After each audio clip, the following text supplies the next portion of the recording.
31 కేసులున్నాయి నీ మీద.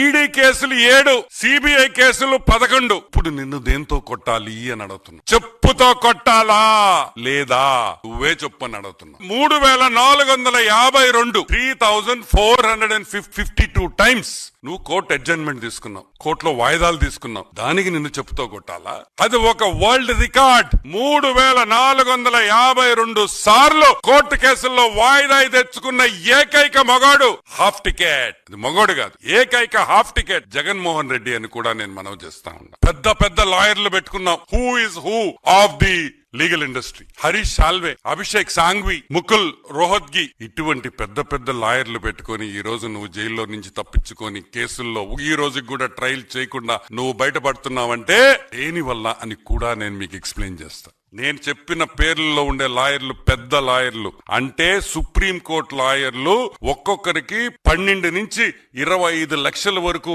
ఫీజులు కట్టాలి. ఈ రోజుకి ఆల్మోస్ట్ మా లెక్క ప్రకారం 6904 కోట్ల రూపాయలు, 3904 crores ఈ రోజు ఓన్లీ లీగల్ ఫీజ్ లో జగన్ ఖర్చు పెట్టిన్నాడని మా అంచనా. కరెక్ట్ గా సంవత్సరంన్నరలో కేసు తీర్పిచ్చేస్తా ఉన్నారు. ఈ రోజు మేము అడుగుతున్నాం, 5000 రోజులైంది జగన్మోహన్ రెడ్డి హాఫ్ టికెట్. ఈ రోజు కూడా నీ మీద వేసిన కేసుల్లో ఈ రోజు ఒక్క విచారణ